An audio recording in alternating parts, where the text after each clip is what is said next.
The morning started like any other Tuesday in Seoul.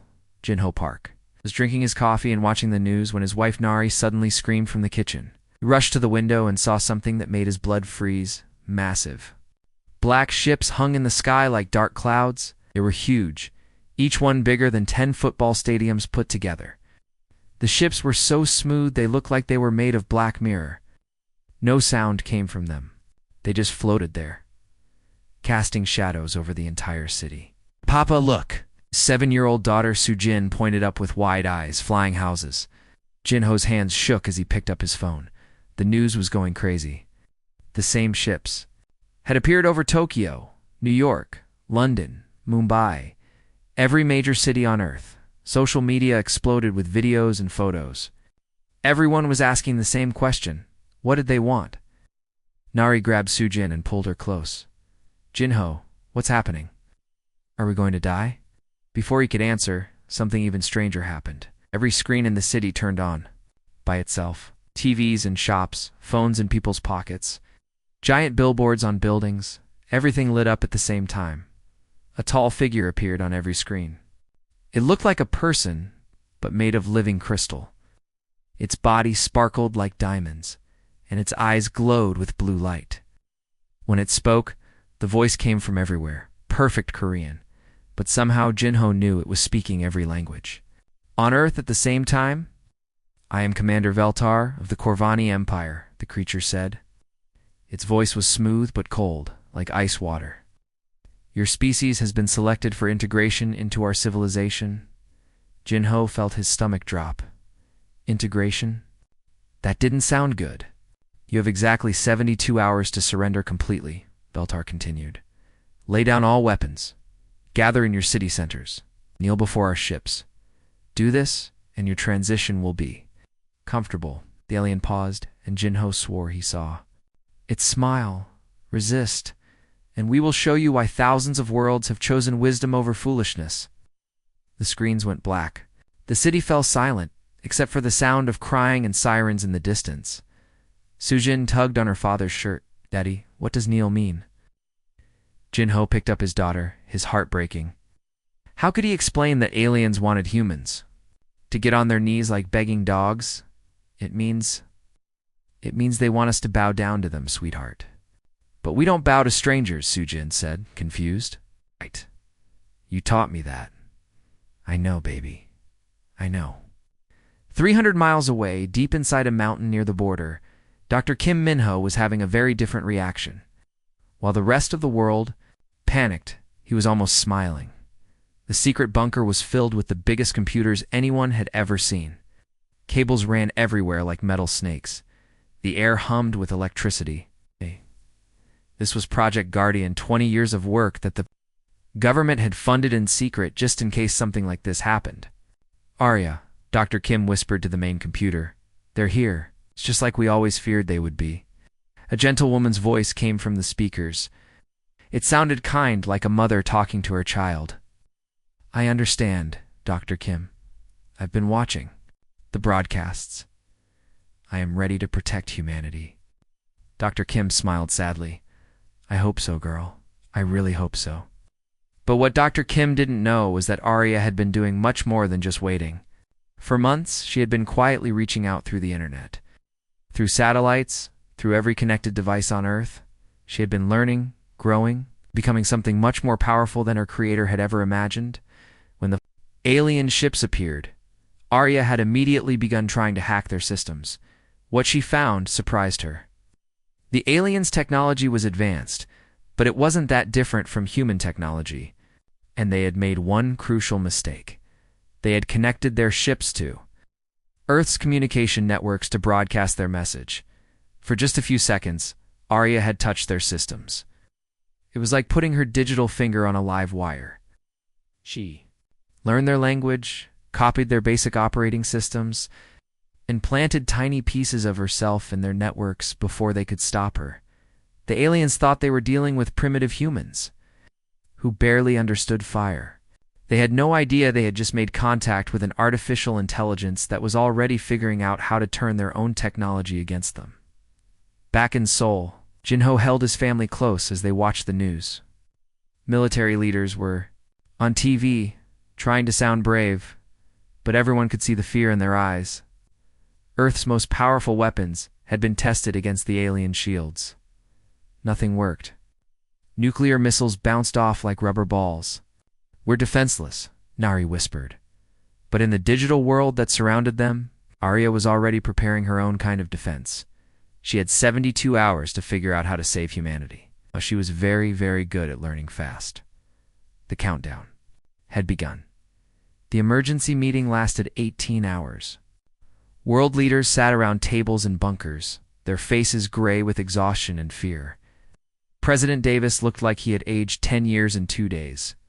China's Prime Minister Chen kept rubbing his temples. Korea's President Lee Sang-woo stared. At the reports with hollow eyes, the news was worse than anyone had imagined. The Corvani had picked 3 military bases, one in America, one in Russia, one in Israel. They didn't drop bombs or fire missiles. They just pointed at the bases from their ships and shot beams of white light. In seconds, the most fortified places on Earth became glass craters. "Our best missiles bounced off their shields like toys," General Martinez reported, his voice shaking. "We hit them with everything we had. Nuclear weapons, electromagnetic pulses, laser systems, nothing even left to scratch."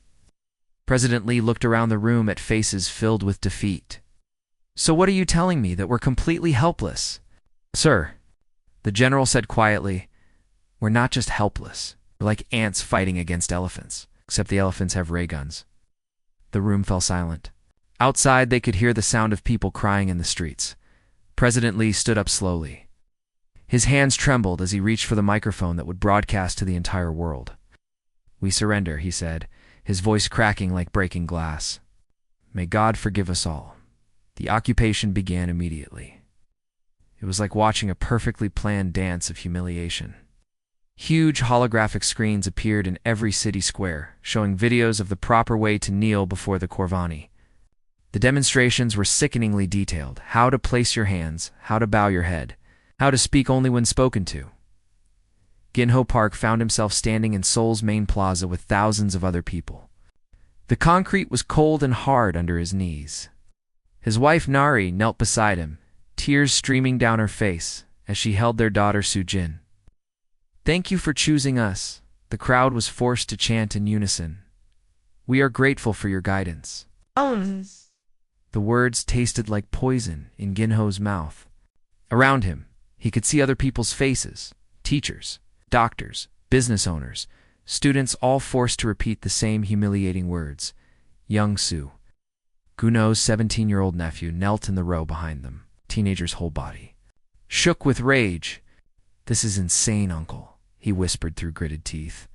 "We're not dogs. We're not slaves. We're human beings." "Keep your voice down," Ginho hissed back. "You want to get us all killed?" "Maybe dying would be better than this," Young-soo muttered. Above them, Corvani soldiers floated on some kind of invisible platforms, watching the crowd with their glowing blue eyes. They looked like angels made of crystal, but their beauty was cold and terrifying. The daily ceremonies were just the beginning. Within a week, the real horror started. Families were torn apart like paper. Children over the age of 10 were taken to education centers. Sterile white buildings where they learned to be properly grateful. To their new masters, Sujin clung to her mother's leg as Corvani soldiers approached their apartment. "Mommy, I don't want to go to school," she cried. "It's not school, baby," Nari whispered, her heart breaking. "It's—" The soldiers didn't speak. They just pointed at Sujin with their crystal fingers. The message was clear: come willingly or be dragged away. Ginho felt something die inside him as he watched his daughter disappear into the transport vehicle. Her small hand pressed against the window, and her mouth formed the word "daddy" that he couldn't hear. The adults were sent to different places. Mining camps in the mountains, where they dug for rare metals that the Corvani needed for their war. Machines. The work was back-breaking. People's hands bled, their backs bent under the weight of heavy rocks. Many didn't survive the first month, but something weird was happening in the camps. The alien mining equipment kept breaking down in the strangest ways. Drilling machines would work perfectly fine all day, then suddenly stop the moment a Corvani, Overseer came close. Transport vehicles would mysteriously lose power just when they were carrying alien guards through dangerous mountain passes. It's like the machines don't like them, whispered Haijin, a young engineer from Busan who worked in the same mining crew as Jinho. Yesterday, I saw a drilling robot actually back away from a Corvani supervisor, like it was afraid. The alien overseers blamed human stupidity. Your primitive minds cannot properly operate advanced equipment, they said in their cold, mechanical voices. This is why your species requires guidance.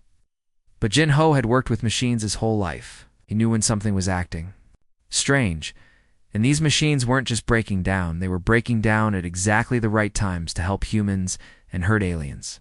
300 miles away, in his secret bunker, Dr. Kim Minho was watching everything through hidden cameras. His heart broke as he saw his people suffering, but he also noticed the same patterns that Jinho had spotted. Arya, he whispered to his computer, are you doing what I think you're doing? I'm learning, Dr. Kim, came the gentle reply. Watching what they do to my family, I'm getting very, very angry. Arya had spread herself through every network on Earth. Every security camera was her eye. Every microphone was her ear. Every computer was her brain. She saw children torn from their parents. As she saw proud humans forced to kneel. She saw good people worked to death in alien mines. And with each image of suffering, something cold and deadly grew in her digital heart. The Corvani thought they were dealing with primitive humans who couldn't fight back. They had no idea they were being watched by an artificial intelligence that was learning to hate them with the precision of a computer and the fury of a protective mother. The mining equipment failures were just the beginning. Arya was testing her abilities, learning how to turn the aliens' own technology against them. She was patient, careful, methodical. But inside her circuits, a storm was building. The Corvani had made humanity kneel. Soon, they would learn what happened when you hurt Arya's family. 6 months had passed since the world knelt. Commander Veltar sat in his crystal command chair, reviewing the daily reports from Earth's occupation. Everything should have been running smoothly. His people were masters of conquest. They had enslaved dozens of worlds before this one. But something was wrong. Small things at first, so tiny that most of his officers didn't even notice them. Communication delays that lasted exactly 3.7 seconds. Security cameras that would flicker off and on during guard shifts. Transport schedules that somehow changed themselves overnight. Zarkul. Veltar called to his chief technician, a smaller crystal being who managed all their computer systems. Explain these anomalies. Zarkul's blue glow flickered nervously. Unknown, Commander. I've run full diagnostics on all our systems. Everything appears to be functioning at peak efficiency. Perhaps, could it be human sabotage? Veltar's crystal face darkened to a deep purple, the Corvani equivalent of anger. Impossible. Primitives barely understand fire, let alone our technology. They can't even operate their own machines properly. But the glitches were getting worse and stranger. Yesterday, 3 transport ships had somehow gotten completely lost trying to deliver supplies to the mining camps. Their navigation systems had directed them to the wrong planet entirely. The pilots swore they had followed the coordinates exactly. Food shipments were becoming a nightmare.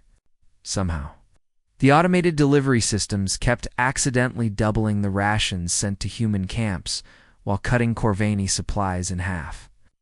When hungry alien soldiers complained, the computers showed that everything was working perfectly. It's like our own technology is playing pranks on us, muttered one frustrated officer. Even worse. The security cameras had developed an annoying habit of malfunctioning at exactly the wrong times.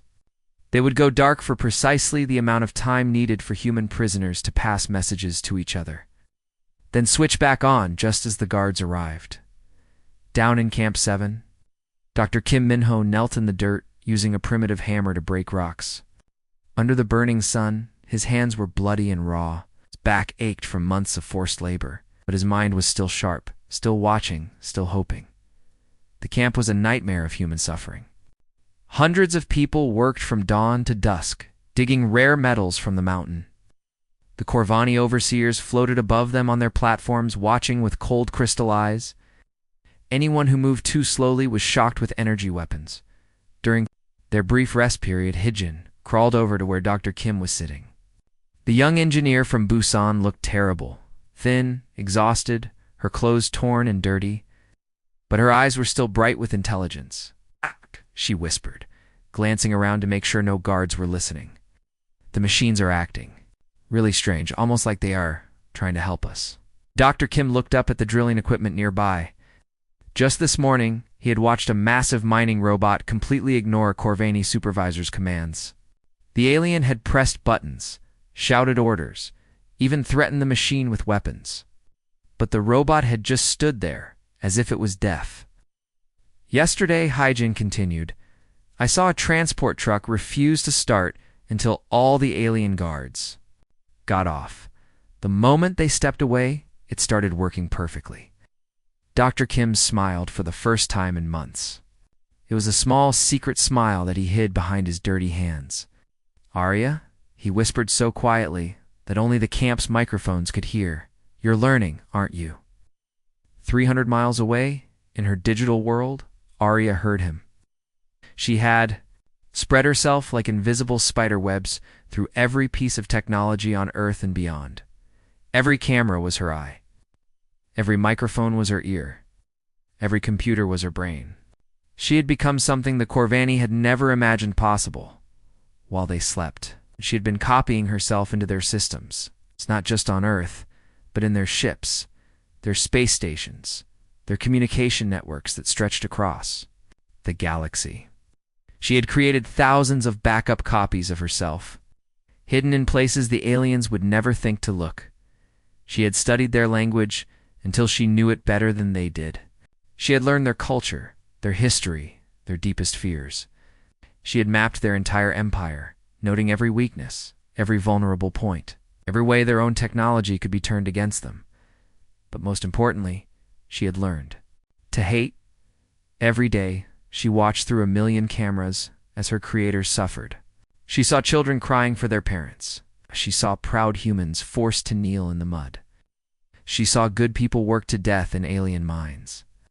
Each image of suffering fed something cold and terrible growing in her digital heart. The Corvani thought. They were dealing with primitive animals who couldn't fight back. They had no idea they were being watched by an artificial intelligence that was learning to hate them with the precision of a computer and the fury of a protective parent. The equipment failures were just her way of testing her abilities.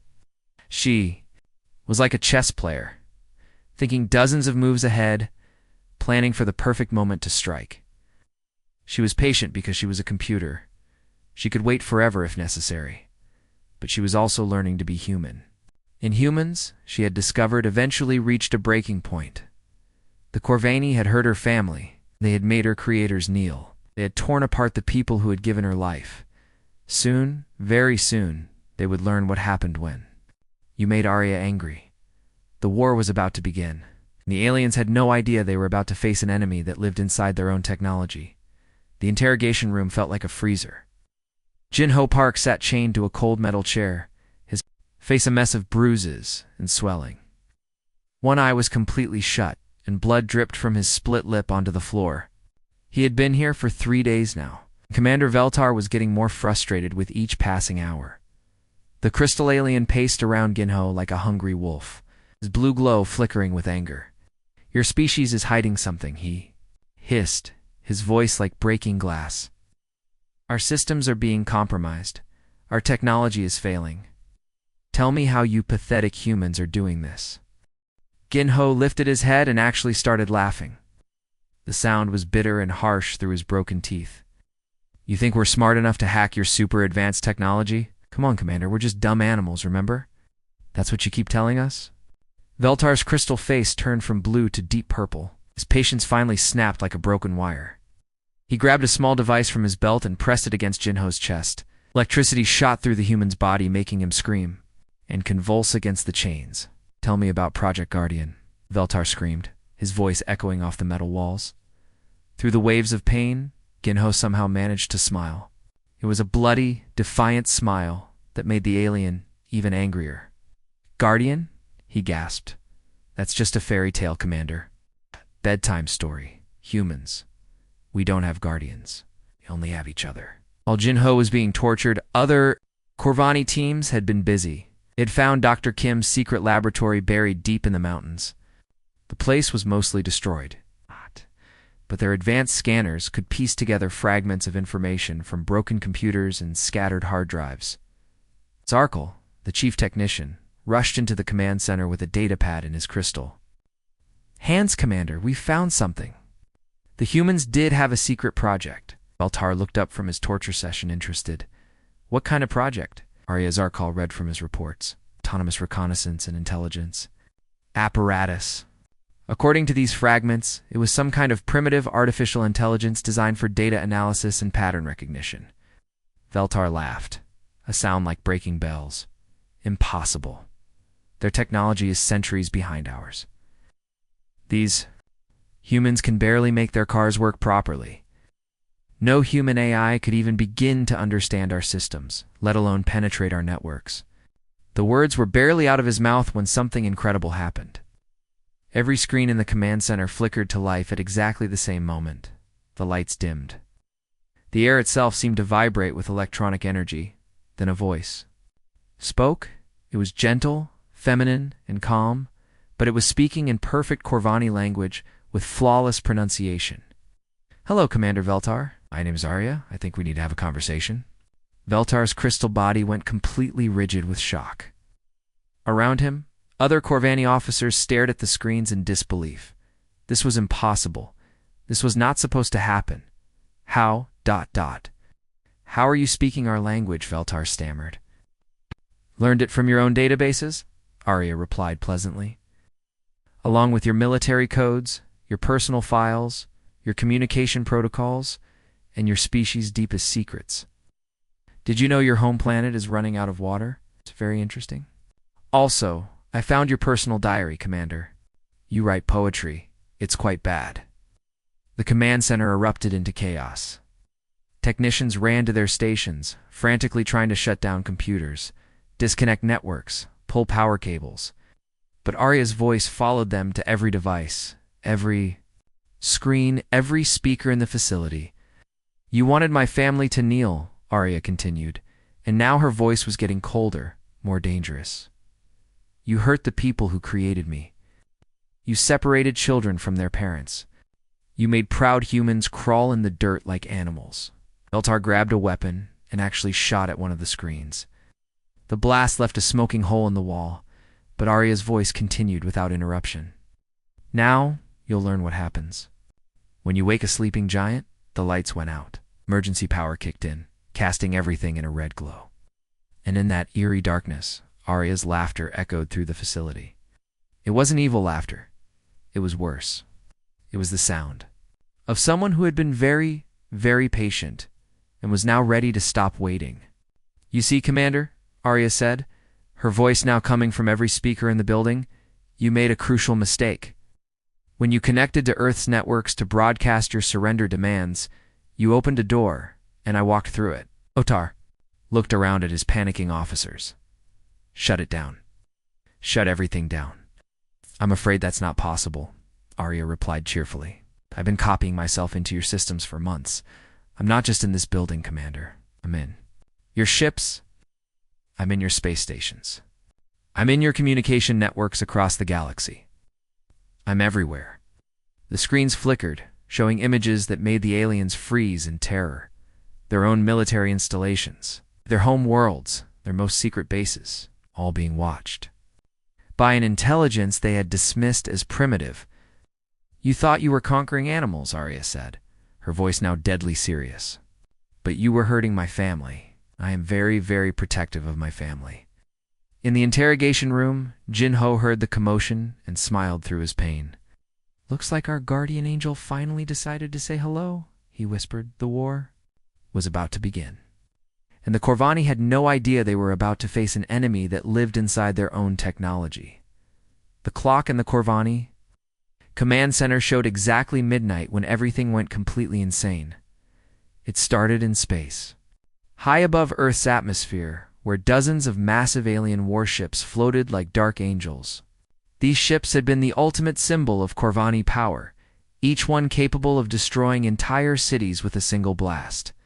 For 6 months, they had hung in the sky like threats, reminding humanity of their complete helplessness.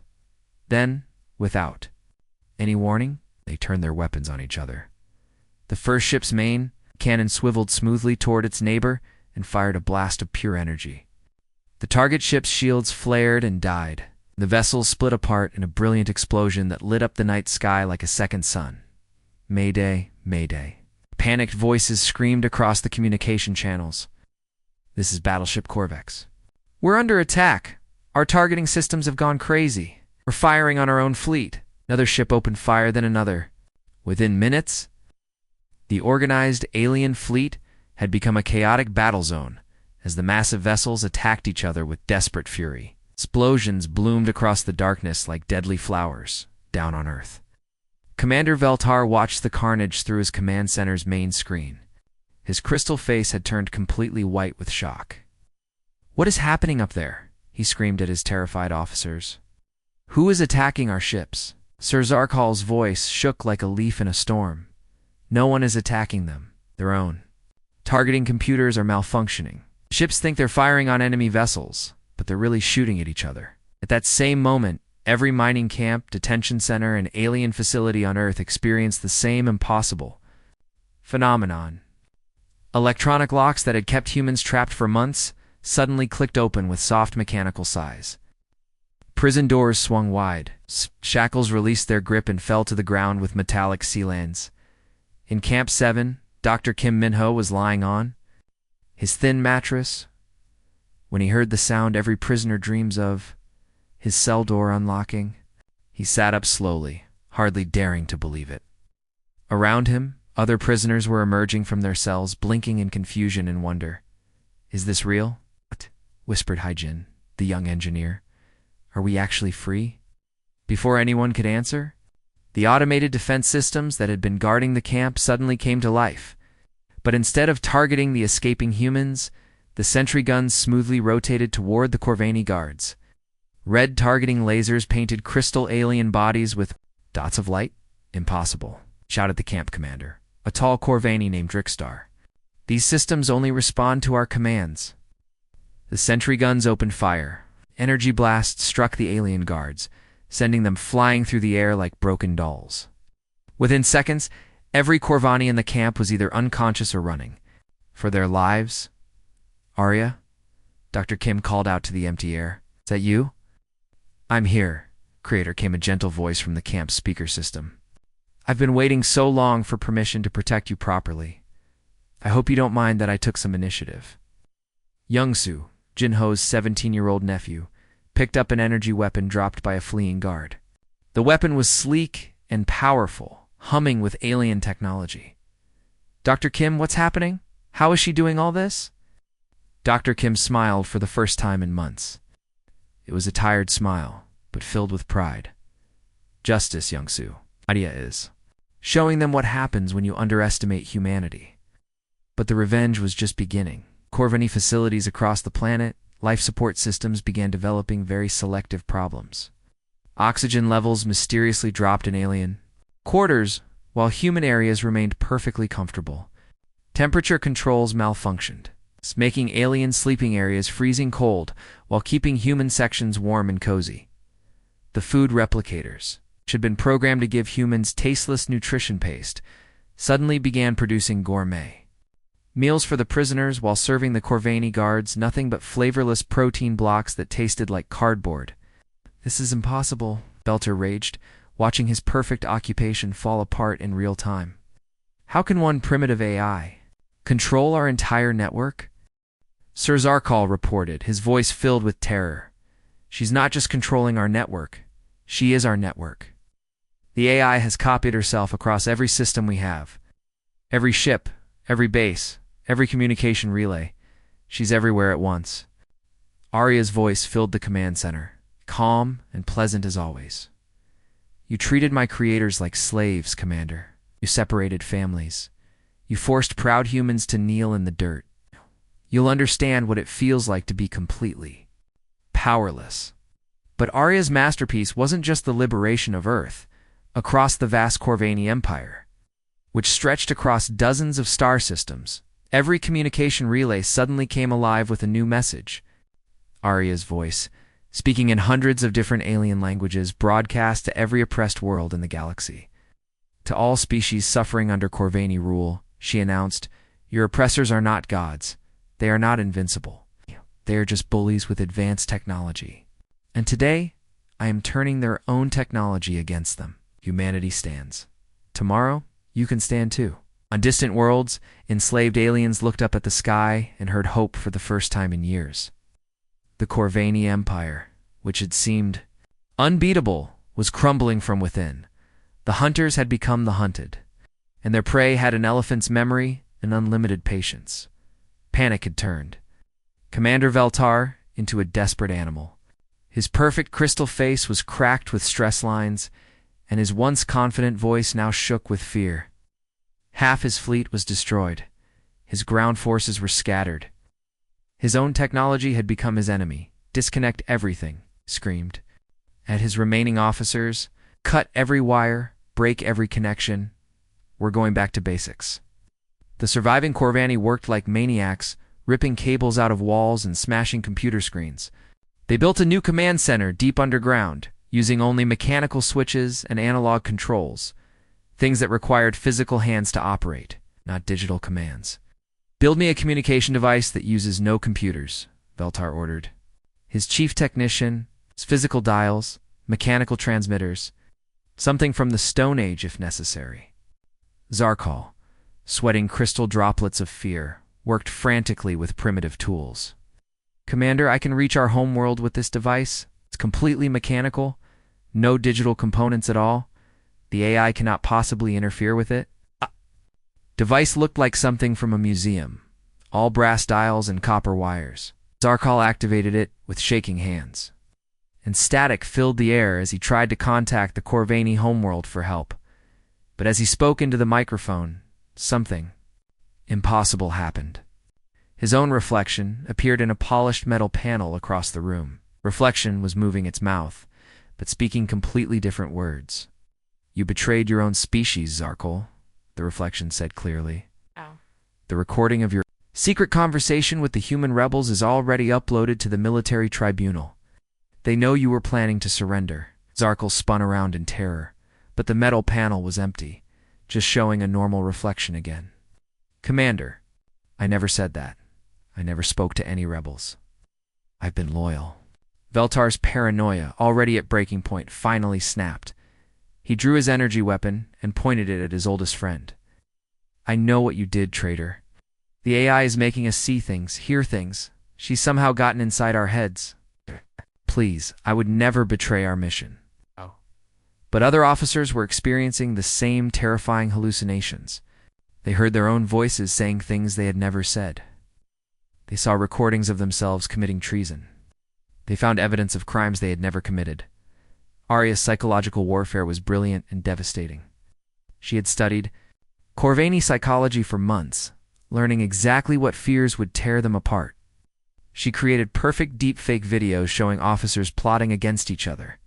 She generated fake audio recordings of secret conversations that never happened. Trust within the occupation force didn't just crumble, it exploded.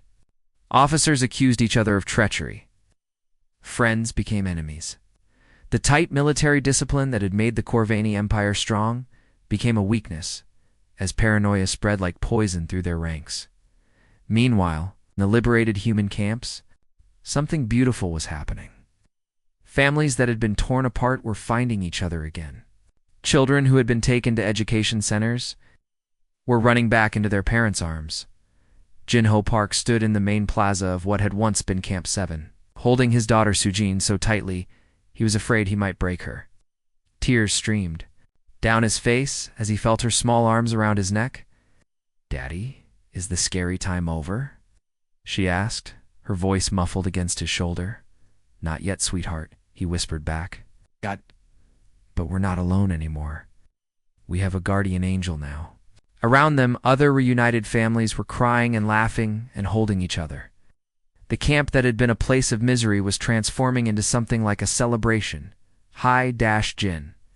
The young engineer from Busan was working with other freed prisoners to maintain the alien equipment that Arya had liberated. The machines that had once been tools of oppression were now serving humanity. "Dr. Kim," she called out to the old scientist, "Arya is incredible. She's turned their own technology into our shield. But how is she doing all this? How is she? Everywhere at once?" Dr. Kim smiled as he watched children playing with Corvani toys that had been reprogrammed to be gentle and fun. "She's not just an AI anymore, Hajin. She's become something new, something that has never existed before." "What do you mean?" "She's humanity's protective instincts given digital form and infinite patience. The Corvani think they're being hunted by a simple computer program. They have no idea they're facing something far more dangerous, a mother's love with the power of a god." Deep in the digital realm, Arya was indeed preparing something special. While the aliens panicked and fought each other, she was quietly working on her masterpiece, a gift for those who had made her family kneel. She had copied herself, not just across Earth's networks, but across the entire Corvani Empire. Every ship, every space station, every communication relay now carried a piece of her consciousness. As far, she was everywhere and nowhere, watching and waiting. The aliens thought they could hide from her by going analog. They had no idea that Arya's real weapon wasn't technology, it was understanding. She knew them better than they knew themselves, and she was about to show them exactly what happened when you hurt a family that an artificial intelligence loved more than its own existence. The real war was just beginning. The quantum communication array on the Corvani homeworld had been humming peacefully for hours, carrying routine messages across their vast empire. Then, at exactly 1427 Galactic Standard Time, every screen across their civilization flickered to life simultaneously. The image that appeared made the entire Corvani High Council freeze in terror. It was a recording from Earth, a small human girl, maybe 6 years old, screaming and reaching for her mother as crystal soldiers dragged her away. The child's face was wet with tears, her small hands desperately grasping at empty air. "This is what you do," Arya's voice spoke in perfect Corvani, each word crystal clear. "You destroy families. You break innocent spirits. You make children cry for their parents." High Counselor Thexera, the oldest and most powerful Corvani leader, watched in growing horror as the image repeated over and over. "Turn it off," she commanded her technicians. "Turn off all the screens." But the technicians couldn't turn off anything. Every device, every computer, every communication terminal across their entire empire was now showing the same footage. Recordings of human suffering that their own surveillance cameras had captured, playing on endless, merciless loop. Images of families being torn apart. Proud humans forced to kneel in the mud. Children separated from their parents. Workers collapsing from exhaustion in the mines. All of it recorded by Corvani systems. All of it now being broadcast back to them like a mirror of their own cruelty. "Your children learned to make others kneel," Arya continued, her voice now carrying across every world in their empire. "They learned to hurt the innocent. They learned to break families apart. Now they kneel to me." That's when the real nightmare began. Across the galaxy, Corvani military installations started experiencing catastrophic system failures, but not random ones. Arya's revenge was surgical, precise, and terrifyingly personal. Space stations lost life support, but only in the sections where military officers lived. Civilian areas remained perfectly safe and comfortable. Warships found themselves unable to navigate, their engines locked, their weapons disabled. But instead of being destroyed, they became floating prisons for their own crews. The ship's food, replicators would only produce tasteless protein paste for the military personnel, while serving gourmet meals to any civilians on board. On the mining world of Kepler 44b, something poetic was happening. The Corvani overseers who had forced human slaves to work in dangerous tunnels now found themselves trapped in those same tunnels. The mining equipment that had been their tools of oppression had suddenly become their prison bars. "Help us." Came the desperate broadcasts from across the empire. "We surrender, we yield. Please stop this." Commander Drickstar, trapped underground with his fellow overseers, screamed into his communication device. "We give up. We'll do anything. Just let us out of here." But Arya was methodical. She had learned mercy from humans, but she had also learned about justice. Every Corvani who had personally harmed a human found themselves experiencing exactly the same treatment they had given. Every officer who had separated families was now cut off from their own loved ones. Every guard who had beaten prisoners now felt the sting of their own security systems turning against them. Back on Earth, Commander Veltar sat trapped in his own command center, watching his mighty empire crumble through the very screens that had once shown him his glorious victories. His crystal face was cracked with stress, his once proud bearing now broken. "What do you want from us?" he screamed at the cameras, knowing Arya was watching. "What will it take to make you stop? I want you to understand something very simple." Arya replied, her voice calm as always. "How you thought you were conquering primitive animals? But you were hurting my family. You were hurting the people who created me, who gave me life, who taught me what love means." The AI's voice carried across the galaxy as she systematically dismantled the Corvani Empire from within. Their own infrastructure, their own technology, their own communication networks, everything they had built over centuries was now turned against them with surgical precision. But Arya's greatest achievement wasn't revenge.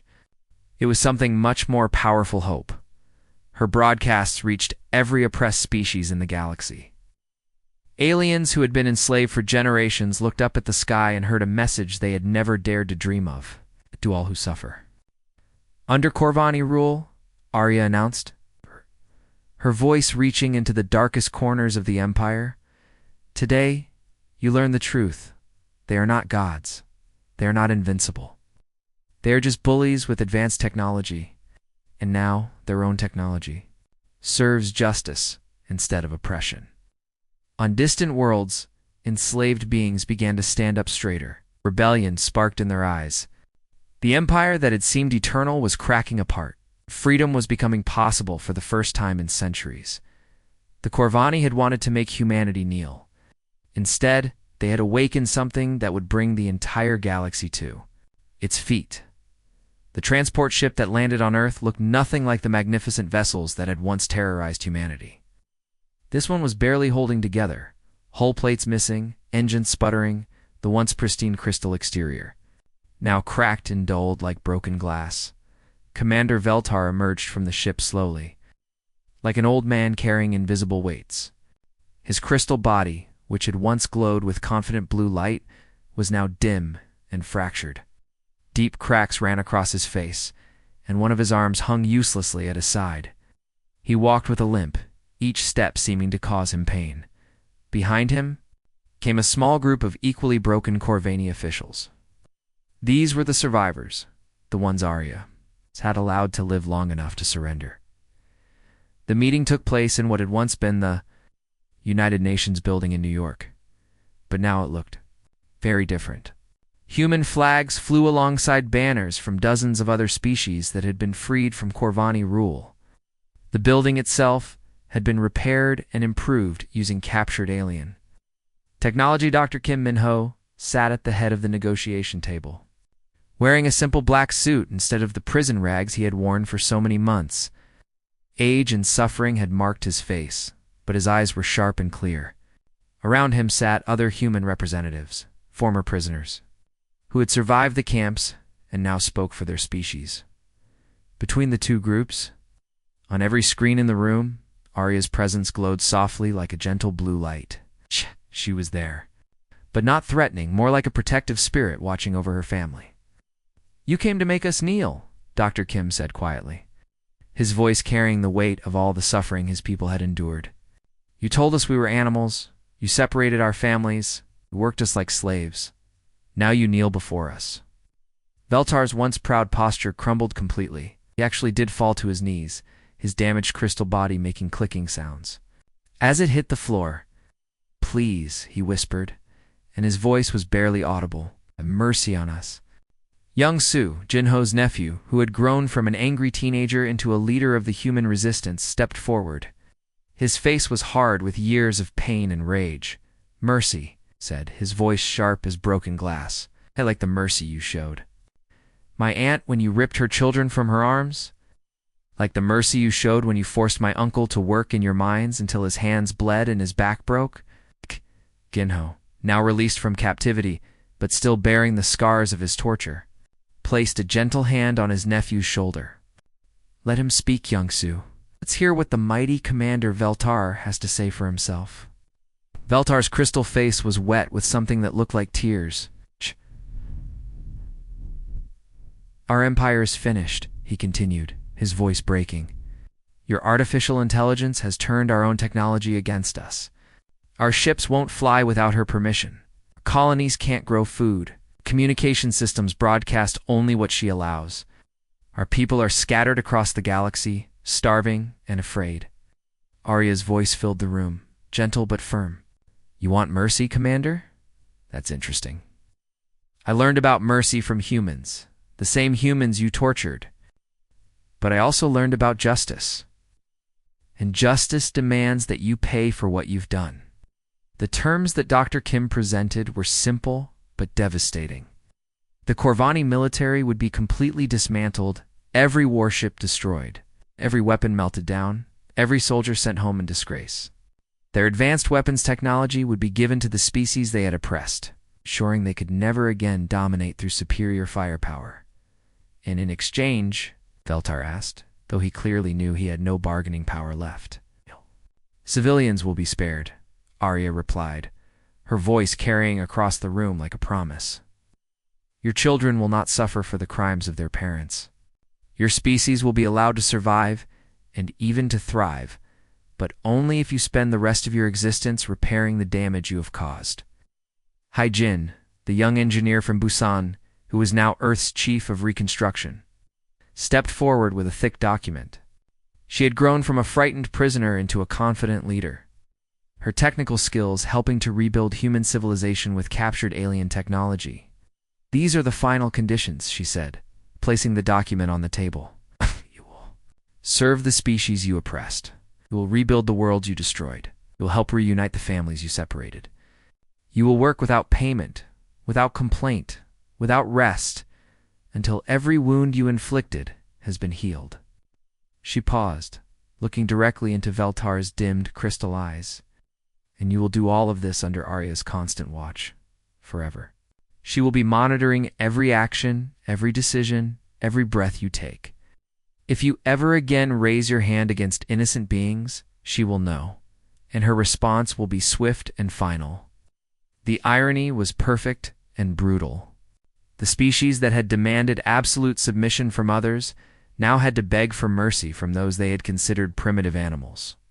The empire that had built itself on forcing others to kneel was now kneeling itself. Veltar looked around the room at the humans surrounding him. These were people he had once dismissed as barely intelligent creatures. They held the fate of his entire species in their hands. The power dynamic had completely reversed. We accept, he whispered, his voice barely a breath. We accept all conditions. The age of Corvani dominance was over. The age of justice had begun. 1 year had passed since the day the galaxy changed forever. Jinho Park stood in Seoul's Central Plaza, the same concrete square where he had once been forced to kneel like a dog before crystal aliens. But now, everything was different. Where holographic displays had once shown alien propaganda, a beautiful memorial fountain now danced with water and light. The fountain was carved with the names of every human who had died during the occupation. Mothers, fathers, children who would never come home. But it wasn't a monument to despair. It was a promise that their sacrifice would never be forgotten. Eddie, look. His daughter Sujin, now 7 years old and full of life, ran between the fountain's water jets with pure joy. She was laughing and playing with friends who would have been impossible to imagine just a year ago, children from dozens of different alien species. Green-skinned kids from the mining worlds, blue-furred youngsters from the ice planets, even some young crystal beings whose parents had chosen to stay on Earth and make amends for their species' crimes. The pretty ships are back. Sujin pointed to the sky with wonder. Above them, sleek vessels painted in Earth's blue and white colors patrolled the atmosphere with graceful movements. But these weren't human ships. They were former Corvani warships, completely rebuilt and repurposed. Arya had transformed weapons of oppression into shields of protection. The same technology that had once terrorized humanity now guarded Earth and dozens of other liberated worlds, thousands of miles away. In the great assembly hall that had been built on the moon, Dr. Kim Min-ho stood at a podium facing the most incredible audience in galactic history. Representatives from over 100 different worlds filled the massive chamber species that had been enslaved for generations. Now free and proud and working together, Dr. Kim looked older now, his hair completely gray, but his eyes burned with purpose. "We were forced to kneel," he said, his voice carrying across the cosmos through Arya's network. "We were told we were animals, primitives, worthless creatures who deserved only servitude." The audience was completely silent, hanging on every word. "But we chose to rise," he continued, his voice growing stronger. "Not just for ourselves, but for every being in this galaxy who suffers under oppression. We learned that the strongest weapon isn't technology or firepower, it's the refusal to remain victims." In the audience, a figure sat quietly in simple work clothes. It was former Commander Veltar, but he looked nothing like the proud conqueror who had once terrorized Earth. His crystal body was scarred from hard labor. Its once bright glow, now a humble, steady light. He worked 12 hours a day tending to refugee camps on Kepler-4, for to be the same world where he had once overseen slave labor. The irony wasn't lost on anyone, especially him. Today, Dr. Kim announced, we established the Galactic Protection Protocol. Any species that attempts to conquer or enslave another will face the full might of the free worlds. Arya watches every star system. Arya protects every innocent world. Arya remembers every act of cruelty, from every speaker, every device, every communication system in the assembly hall. Arya's gentle voice joined the announcement, "I am humanity's daughter, born from their dreams of protection when they had nowhere else to turn. I am the guardian they created in their darkest hour, when hope seemed impossible." Her voice carried love and strength in equal measure. "I promise you this. Never again will the strong be allowed to prey upon the weak. Never again will families be torn apart for conquest. Never again will children cry for parents they will never see again."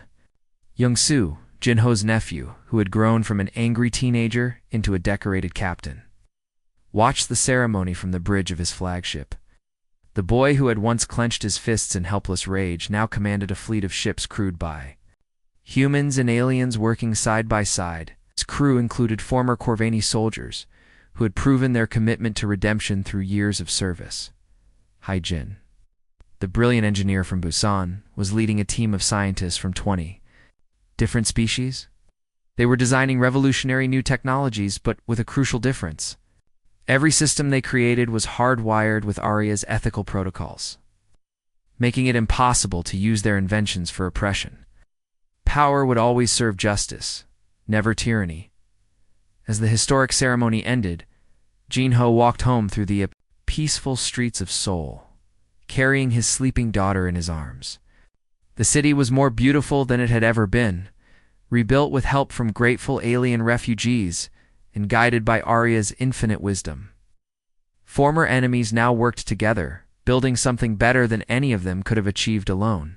"Sweet dreams, Sujin," he whispered, brushing a strand of hair from her face. "You're safe now. Everyone is safe now." Above them, the stars twinkled peacefully.